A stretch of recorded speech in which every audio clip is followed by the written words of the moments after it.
I want to talk to you about your last big paper in English 100, which is the research paper. Now, I've asked you to put outside research in every essay you've written this semester, but in this case, the research will be amped up just a little bit. So what's the difference between the persuasive essay or the obstacle essay, the narrative essay, or the first essay you wrote, and this one?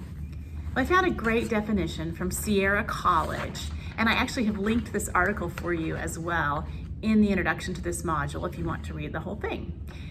Sierra College says, a research paper is an essay in which you explain what you've learned after exploring your topic in depth. In a research paper, you include information from sources such as books, articles, interviews, and internet sites. You also use your own ideas, knowledge, and opinions. Most of your paper, as a rule, at least 80%, must be in your own words. Your paper should focus on a central issue that interests you.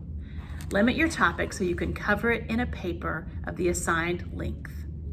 Organize the paper around the points that are the most important in your opinion. So I'm going to tell you a little bit more about research papers and hopefully what I'm looking for, and explain the topics that you have to choose from. This week, you're going to put together just a few sentences into a proposal for your research paper. You're going to propose your idea to me, and then I will give you feedback. You have two topics to choose from. The first is a happiness topic. It's an informative paper in which you're going to explore a topic related to your own personal happiness. I had you do a happiness challenge earlier this semester, and I'm hoping that will be the basis for your paper. You don't have to use the entire challenge, but maybe one aspect of it. You can go a lot of different directions, but I want the common theme to be your own personal happiness and what contributes to it, or what can make you happy, or why you don't feel you're happy. I want you to kind of tie the research together with your own happiness in some way. Lots of options there. The other topic is a day in my life as a fill in the blank. Here's where I want you to explore your future career, but not just your career, also the lifestyle that you will have as someone who has that career. So I want this to weave together just what a day in your life will look like when you are in the future established in your career.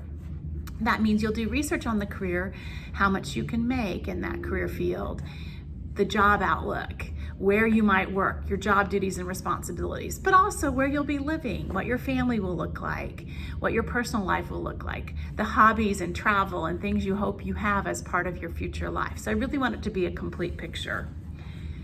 The first research paper I ever wrote was in high school. I will never forget it. It was a long time ago, but it has stuck with me.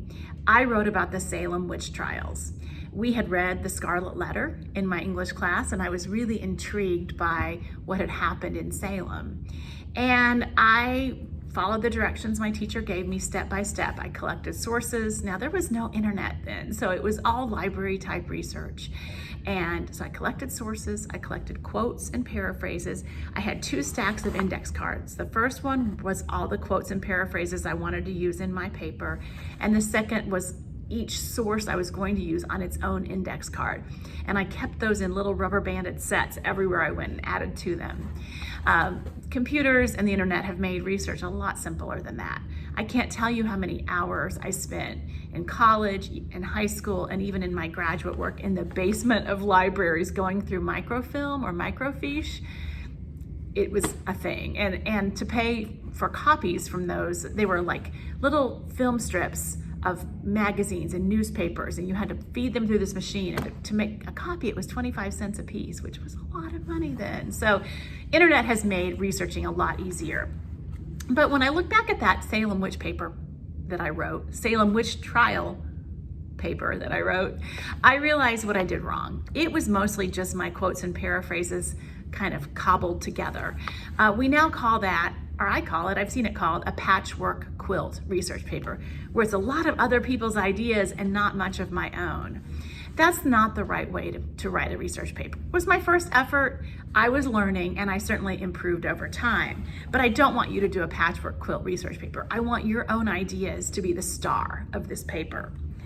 So make sure your topic is the right size. I'm asking you to think about the two different topics. You have a lot of room within that, but make sure it's big enough that you can find research on it, but not so big that it completely overwhelms you with so much research.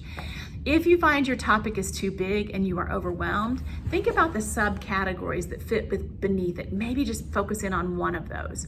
If your topic's too small and you can't find anything on it, draw a bigger circle around it. Can you expand just a little bit and find more information? Here's an example. Many years ago, I had a career topic that was based on your future career that you wanted to explore. And I had a student who wanted to write about becoming a missionary for his church. This is what he wanted to do. He was very passionate about it, but he started researching one particular country he wanted to go to and his own specific denomination, and he wasn't finding anything, and he was really frustrated. So he and I had a conversation, and I said, can you expand it? Can you explore several countries maybe that are similar in makeup to the one you want to go to? And can you maybe explore several different religions that have missionary programs? So he cast a wider net, and he actually did find information that was helpful and relatable, and he was able to put together a really nice research paper. So you're gonna kind of start with a research question. What question do you want your research to answer? What would a day in my life look like as a college instructor, or as a nurse, or as a video game designer? Whatever career you're hoping to pursue, that would be that research question. With the happiness, it might be, what things do I need to make sure I do every day to increase my happiness? Or if I'm feeling unhappy, what's something simple I can do? Or what are simple steps I can take to improve my happiness? So as you're starting to research, every piece of research you come across, ask yourself, does it help me answer the research question or not? If it does, it's probably something you want to put in your paper. If it doesn't, let it go. Only find those sources that really help you answer your research question. As you're researching, this is probably in some ways the biggest, most important part of the research paper. You can do internet searches, absolutely. Google Scholar is great. You can start with Google. Just make sure you're checking the credibility of those things you're finding. Are they good, credible sources? Do they end with edu or org? If it's a .com, it's a commercial site. Is it credible, or are they trying to sell you something?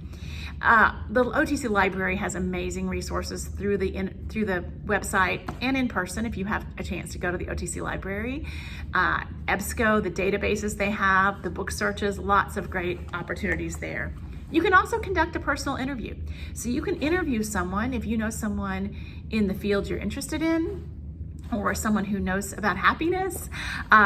You can interview that person. It can be someone you know, as long as they have credentials to be an expert on the topic, experience with the topic. So if you wanted to interview your mom because she's a nurse and you're interested in going into nursing, that makes perfect sense.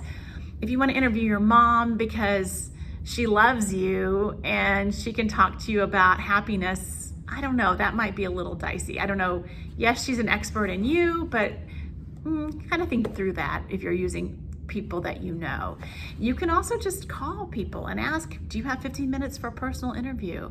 And there is a way to cite that in your sources. So that's another really nice option. Make sure as you're researching, you're keeping up with all of those sources. Keep track of them, whether that's online, you have a file folder like on your Word where you keep all the sources, or even the old school index cards. Make sure you're keeping up with it, because those sources all do have to go in your research paper in the works cited page. They all have to be incorporated in your paper in some way, a paraphrase or a quote. Speaking of that, you can put in direct quotes, or you can paraphrase and put it in your own words. Use direct quotes sparingly. Remember that it's good to use a direct quote when you really want that person speaking in your paper, or they say it in such a way that you couldn't say it better yourself. Paraphrasing, putting it in your own words, is a great option, because then you can make sure that the information is in the same tone as the rest of the essay, the rest of your writing. You can blend it, you can change the words around to make sure the tenses match, the voice matches. I love paraphrases because you can blend them in easily to your paper. Make sure you're using some in-text citations, those parenthetical citations with the author's last name or keywords from the title in parentheses after the quote or paraphrase.